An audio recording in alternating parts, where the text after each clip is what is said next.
शबनम की मंगनी बचपन से चचा साथ के साथ तय हुई थी और शादी से कुछ अर्सा पहले उसके बच्चेदानी में रसोली बन गई तो डॉक्टर ने कहा कि उसकी शादी कर दें क्योंकि शादी के अलावा उसका कोई इलाज नहीं है। जब चच्ची को पता चला तो उसने शबनम को बहू बनाने से इनकार कर दिया और पूरे मोहल्ले में ये बात फैल गई। तो एक दिन उसके वालिदैन जल्दबाजी में चोरी छुपे उसकी शादी कर देते हैं ताकि लड़के वालों को हकीकत ना पता चल जाए। शादी के बाद शबनम हामला हो गई तो उसके वालिदैन ने शुक्र अदा किया, लेकिन डिलीवरी करते वक्त डॉक्टर के कदमों तले से ज़मीन निकल गई क्योंकि गुनगुनाते हुए शबनम रात के खाने की तैयारी कर रही थी। वो अभी नहा कर आई थी और आज बहुत खुश थी। आज चची जान शबनम और आरफ की तारीख बांधने का पूछ कर गई थी।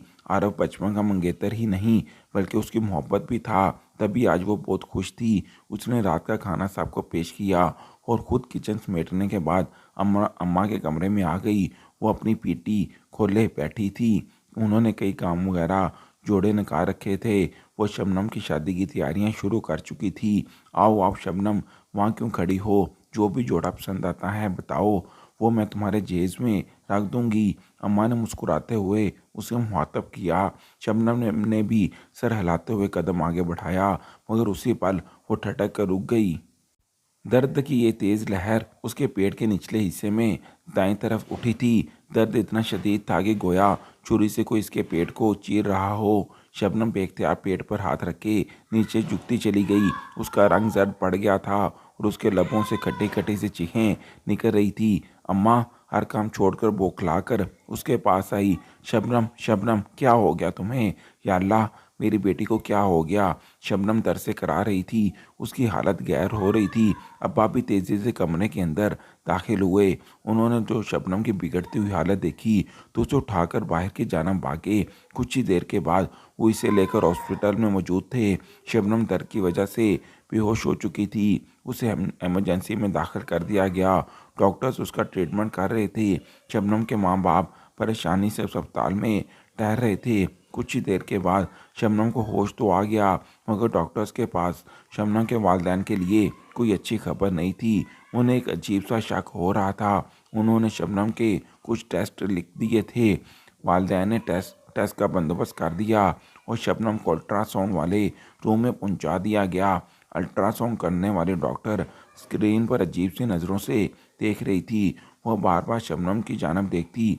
उसकी नज़रों में आती वाजिया परेशानी शबनम पढ़ सकती थी। आखिर शबनम से रहा नहीं गया तो उसने पूछ लिया, क्या बात है डॉक्टर, क्या कोई मसला है? शबनम के सवाल पर डॉक्टर ने कहा, हाँ बेटा, तुम्हारी उम्र बेहद कम है, इसीलिए मुझे बहुत अफसोस हो रहा है ये बताते हुए कि तुम्हारी बच्चेदानी में बेशुमार छोटी बड़ी रसोलियाँ बन गई हैं। हैरत है कि ये पहले क्यों ज़ाहिर नहीं हुई, मगर जिस तेज़ी से ये बढ़ रही हैं उससे साफ ज़ाहिर है कि कुछ ही वक्त में बच्चा दाने का एक बड़ा हिस्सा काट कर निकालना पड़ेगा और उस सूरत में तुम कभी हामला नहीं हो सकती, यानी कि तुम कभी मां नहीं बन सकती। डॉक्टर की बात पहाड़ बनकर गोया शबनम के ऊपर टूट पड़ी। वो पटी पटी निगाहों से डॉक्टर को देख रही थी, मगर वो प्रोफेशनल अंदाज में अपनी बात कहकर अब फिर से स्क्रीन की जानिब मतवज्जा थी। ज़ैनब के टेस्टों की रिपोर्टें आई तो गोया घर भर में कोहराम मच गया। शबनम को तो गोया चुप सी लग गई। उसके वालिदैन सख्त परेशान थे, मगर अभी एक वो परेशानी उनका इंतज़ार कर रही थी। चंद घरों के फासले पर ही चच्ची का घर था। शबनम की बीमारी की खबर उन तक भी पहुंच चुकी थी। शबनम की माँ को डर था कि कहीं इनकी देवरानी कोई अजीब बात ना कर दे, और ऐसा ही हुआ। शाम को चच्ची घर आई तो उनके देवर बदले बदले से थे। वो जो आते ही शबनम का माथा चूमा करती थी। आज उन्होंने शबनम पर यह सरसरी निगाह डालना भी गवारा नहीं किया। शबनम बुझे दिल के साथ अपने कमरे में जाकर लेट गई, मगर कमरे के खुले दरवाजे से उसे साफ सुनाई दे रहा था।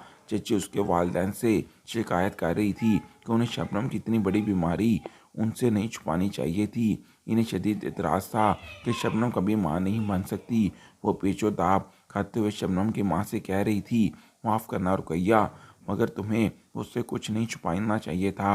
ये तो खुदा का बड़ा करम हुआ कि हमें वक्त से पहले पता चल गया। वरना तुम तो अभी भी कुछ ना बताती। तुम एक ऐसी लड़की की शादी मेरे इकलौते बेटे से कर रही थी जो इसकी नस्ल ही आगे नहीं बढ़ा सकती थी। भला मैं एक ऐसे बंजर दरख्त को अपने घर ले जाकर क्या करूं जो फल ही नहीं दे सकता हो। आरव मेरा इकलौता बेटा है। मैं उसकी शादी किसी ऐसी लड़की से करूंगी जो मुकम्मल तौर पर सेहतमंद होगी। इसलिए आज से मेरी तरफ से इस शादी से इनकार है। चची की बात पर पूरे घर में सन्नाटा छा गया। सिर्फ शबनम की माँ ही थी जो रोते हुए उनकी मिन्नत समाजत कर रही थी कि वो इस कुदरत के इस फैसले की सज़ा शबनम को ना दे। मगर चची अपना फैसला सुनाकर घर से जा चुकी थी। शबनम की आंखों से आंसू बहने लगे। उसे इंतज़ार था कि शायद आरफ माँ के इस फैसले पर इख्तलाफ करे, मगर मुकम्मल खामोशी थी, यूं जैसे आरफ को भी माँ के इस अमल पर कोई इतराज़ ना था। कुछ ही दिनों के बाद आरफ की एक और जगह मंगनी की खबर सुनने को मिली। शबनम पर तो गोया आसमान टूट पड़ा, मगर उसने अपने दिल पर पत्थर लाग लिया। वो अपने नसीब पर मातम करके थक चुकी थी और उसने अल्लाह के लिखे को कबूल कर लिया था। मगर यह शबनम के जब्त का कड़ा इम्तिहान था।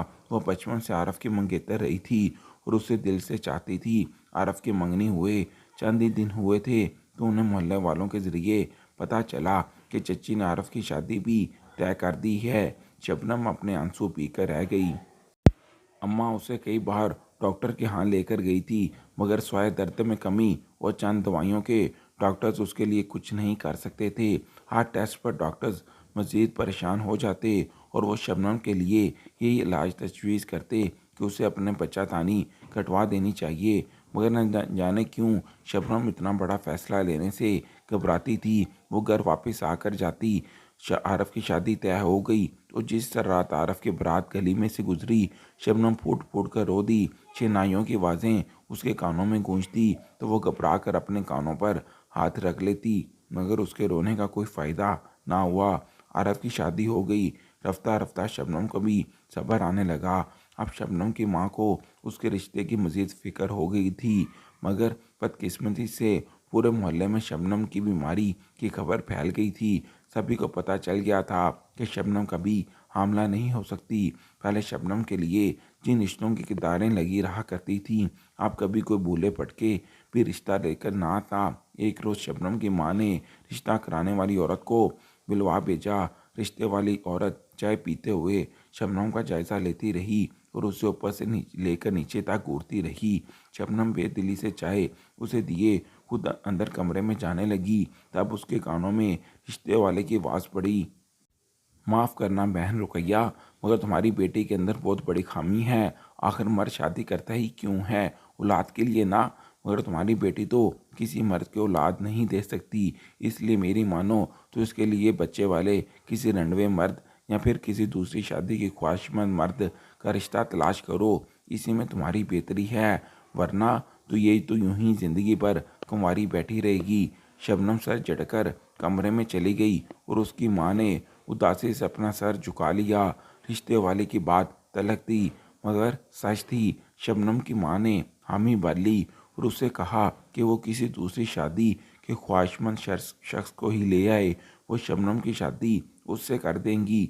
जो भी आता वो अजीब सी नज़रों से शबनम को घूरता रहता। शबनम कभी चुप रहती और कभी आगे से लड़ पड़ती, मगर अब जिंदगी मज़ीद अजीब होती जा रही थी। आखिर एक रोज़ रिश्ते कराने वाली आंटी बड़े ही इश्तियाक अंदाज में घर में दाखिल हुई। शबनम की माँ खटक सी गई। वो बड़े राजदाराना अंदाज में आकर शबनम की माँ के पास बैठी और बोली, अरे बहन रुकैया, जल्दी से चाय की प्याली मंगवा लो, तुम्हारे लिए बड़े काम की खबर लाई हूँ। शबनम बेदिली से उठकर चाय बनाने लगी, लेकिन उसके कान बाहर ही लगे हुए थे जहाँ से बातों की आवाज़ें आ रही थी। बहन रुकैया, यूँ समझो अल्लाह ने तुम्हारी सुन ली। एक बड़े ही काम का रिश्ता आया है। लड़का बिरोने मुल्क में होता है और उसके वालिदैन मर चुके हैं। सिर्फ एक खाला है जो उसकी शादी यहाँ पाकिस्तान में करना चाहती है और वो यहाँ मोहल्ले के भी नहीं हैं। इसलिए उन्हें शबनम की बीमारी के मुतालिक कुछ नहीं पता। बेहतर यही है कि तुम अनजाने में ही शबनम का रिश्ता उनसे तय कर दो। शबनम की बीमारी को उनसे छुपा लो। लड़का तो लाखों में एक है। उन्होंने कल ही मुझे कोई रिश्ता दिखाने का बोला है। खाला रिश्ता करवाकर फिरौन मुल्क चली जाएगी और तुम्हारे शबनम को उसका मियाँ चाहे तो यहाँ रखे, चाहे कि फिरौन मुल्क ले जाए। ऐसे रिश्ते रोज़ रोज़ नहीं आते, और ख़ासकर इस सूरत में जब तुम्हारी बेटी में इतना बड़ा ऐब मौजूद हो। रिश्ते कराने वाली बता रही थी, और शबनम की माँ का मुंह हैरत के मारे खुला का खुला जा रहा था। वो तो उन्होंने कभी सोचा ही नहीं था कि वो किसी को धोखा देकर अपनी बेटी की शादी करेंगे। ये कोई आम बात ना थी। उन्होंने एक नज़र शबनम पर डाली। कुछ वक़्त के बाद यकीनन उसकी उम्र इतनी ज़्यादा हो जानी थी कि उसके लिए रिश्ता आना ही नामुमकिन हो जाता। दिल पर पत्थर रखकर उन्होंने रिश्ते करवाने वाले को हाँ कर दी। 2 दिन के अंदर अंदर शबनम की शादी तय कर दी गई। शबनम के वालिदैन की पूरी कोशिश यही थी कि मोहल्ले में किसी को शबनम की शादी का पता ना चले। खुद शबनम इतनी जल्दी शादी पर सख्त हैरान थी। उसने अपने वालिदैन से खूब झगड़ा किया था। उन्हें लड़के वालों को बता देना चाहिए कि शबनम में क्या ऐब मौजूद है, मगर शबनम के बात को उसके वालिदैन ने नज़रअंदाज कर दिया। उन्हें अपनी बेटी का आबाद घर देखना था, इसलिए एक रोज़ खामोशी से चंद लोगों के हमरा लड़के वाले शबनम के घर आ पहुँचे।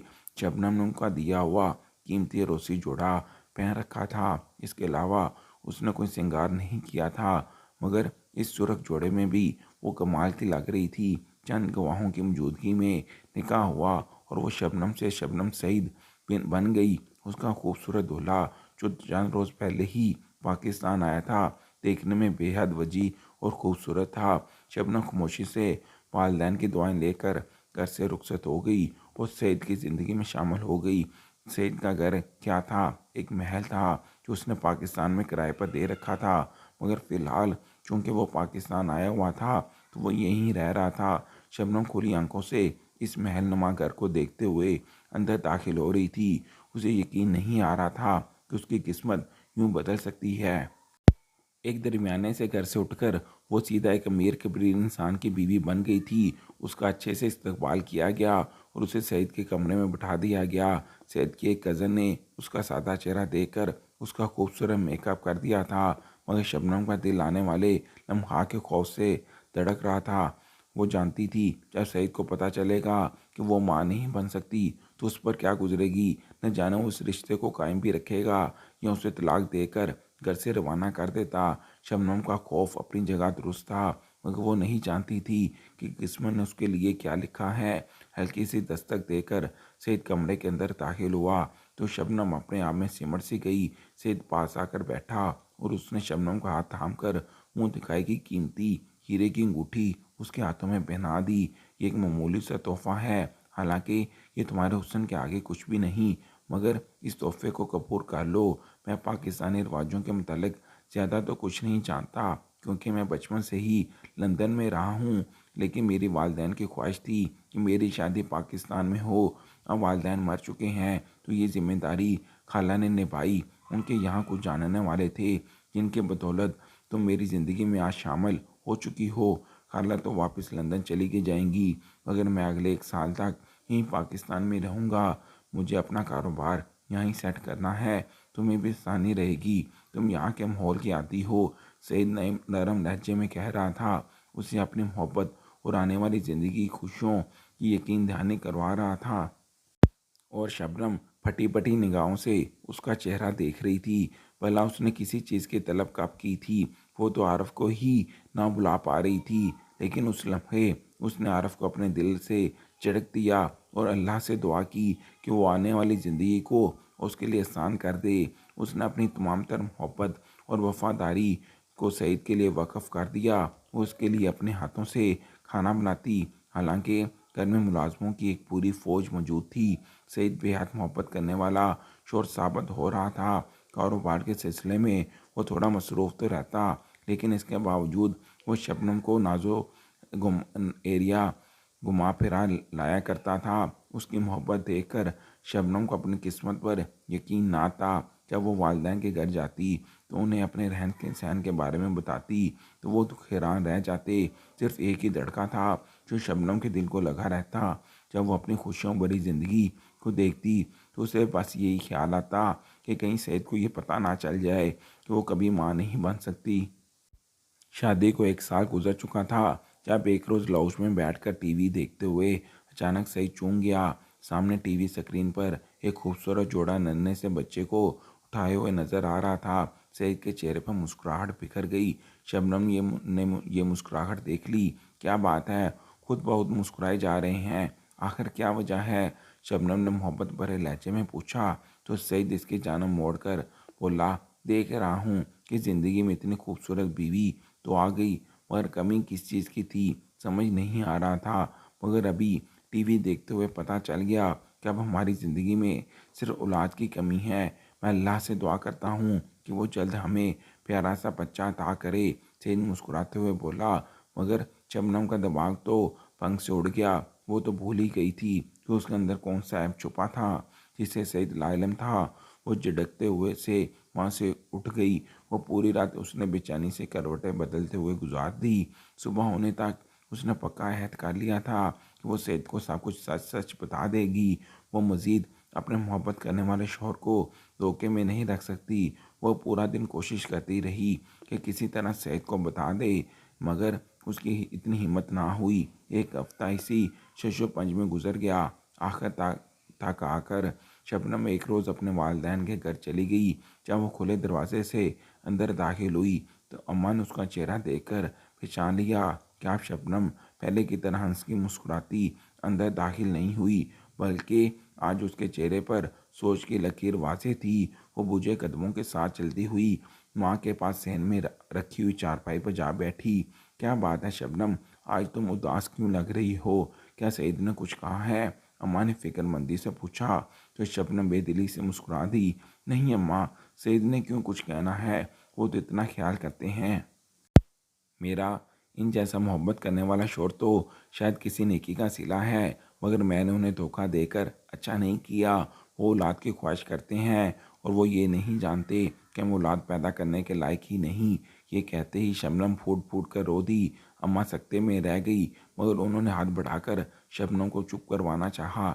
शबनम न जाने कितनी देर तक रोती रही और तभी अचानक रोते रोते उसे ज़ोरदार चक्कर आया और वो वहीं सहन में गिर गई।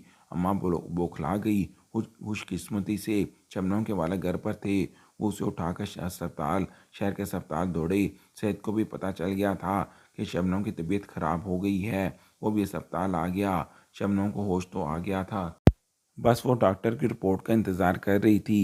ये नामुमकिन लग रहा था, मगर ये सच है। ये तो कुदरत का कोई मौजज़ा ही है कि इतनी बड़ी बीमारी के बावजूद शबनम हामला थी। वो मां बनने वाली थी। शबनम की डॉक्टर ने उसकी मां को बताया। मारे हैरत के शबनम की मां का मुंह खुला का खुला रह गया। पास ही बेड पर लेटी हुई शबनम ये सब कुछ सुन रही थी। उसकी आंखें फटी की फटी रह गईं। उसे यकीन ना आया कि डॉक्टर ने जो कुछ कहा है वो सच है। उसने कई बार डॉक्टर से पूछा और हर बार डॉक्टर ने इसे यही बताया कि हाँ, ये बात सच है कि वो हामला है और उसे 8 हफ्ते गुजर चुके हैं। शबनम को यकीन नहीं आ रहा था कि खुदा ने इतनी जल्दी उसकी दुआएं कबूल कर ली। वो बेयकीन से कदमों से चलती हुई कमरे से बाहर आई, जहाँ सईद बेताबी से उसका इंतज़ार कर रहा था। उसने सईद को अपने हामला होने की खुशखबरी सुनाई। सईद के चेहरे पर बेमिसाल खुशी फैल गई।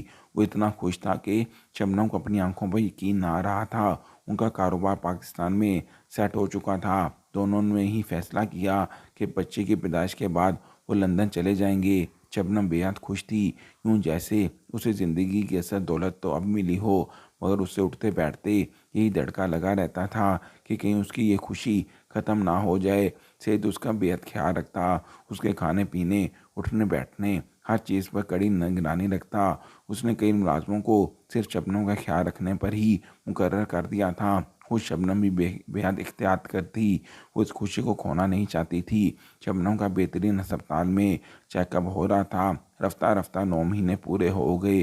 धड़कते दिल के साथ डॉक्टर की बताई हुई तारीख पर शबनम सेहत के साथ अस्पताल पहुंच गई। उसके वालिदैन भी वहीं मौजूद थे।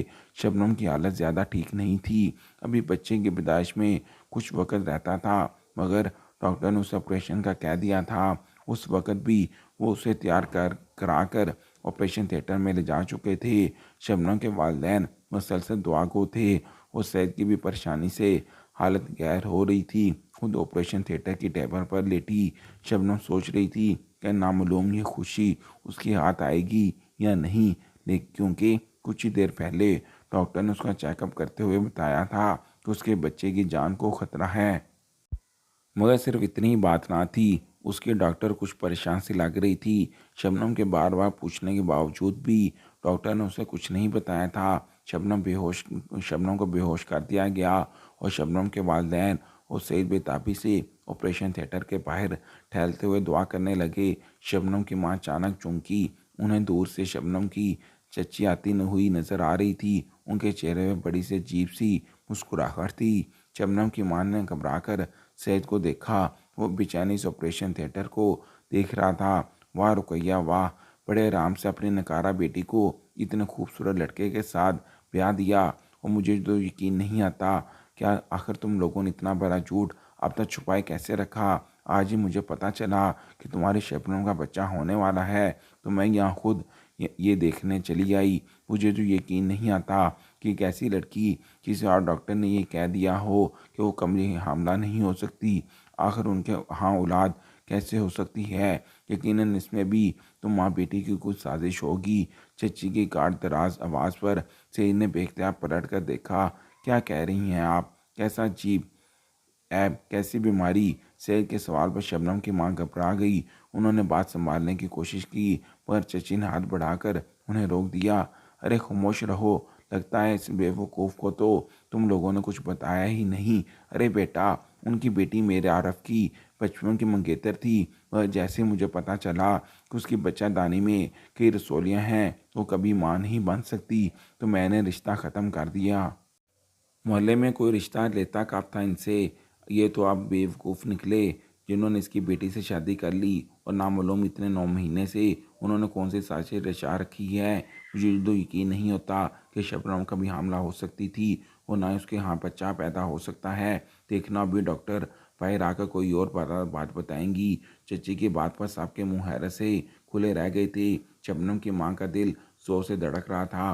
उन्हें यकीन था कि अब सईद शबनम को तलाक दे देगा। उसी पल ऑपरेशन थिएटर का दरवाज़ा खुला और डॉक्टर बाहर निकली।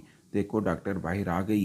यकीनन अब ये बताएगी कि शबनम की बच्चादानी में कोई बच्चा नहीं बल्कि एक बड़ी सी रसौली थी। भला वो कैसे मां बन सकती है? सईद ने चची की बात को नज़रअंदाज करके डॉक्टर से पूछा, क्या हुआ डॉक्टर, क्या मेरी बीवी ठीक है? डॉक्टर ने मुस्कुराते हुए सईद को देखा और बोली, मुबारक हो, आपकी बीवी ने एक प्यारी सी बेटी को जन्म दिया है और ख़ुद भी बिल्कुल ठीक है। बच्चादानी में रसौलियाँ होने की वजह से उसका हमल इंतहाई पेचीदा था, लेकिन उसके बावजूद अल्लाह ने बड़ा करम किया और उसने सही सलामत हमल के 9 माह गुजार लिए और एक बेटे को जन्म दिया है। खुदा के यहाँ देर ज़रूर है मगर अंधेर नहीं, डॉक्टर कह के जा चुकी थी। सैयद ने बेख्तियार कलमा शुक्र अदा किया और मुड़कर चच्ची को देखा जो फटी फटी निगाहों से ऑपरेशन थिएटर को देख रही थी। शर्मिंदगी और खजालत से उसके चेहरे पर साफ नज़र आ रही थी। सईद और शबनम की मां को उन्हें कुछ कहने की ज़रूरत नहीं थी। उनके मुंह पर एक ज़ोरदार तमाचा कुदरत ने खुद ही मार दिया था। कोई किसी का जितना भी बुरा चाहे, वो ऊपर वाला बड़ा रहीम है। वो कोई मौजा कर सकता है और अपने प्यार बंदों का साथ कभी नहीं छोड़ता। आज शबनम की दुनिया मुकम्मल हो चुकी थी, जबकि आरफ अभी तक बेऔलाद था। लेकिन अब तक उसकी माँ को समझ नहीं आई थी कि ये मामलात अल्लाह के हाथ होते हैं। अब समझ गई थी और सर झुकाकर वहाँ से जाने लगी।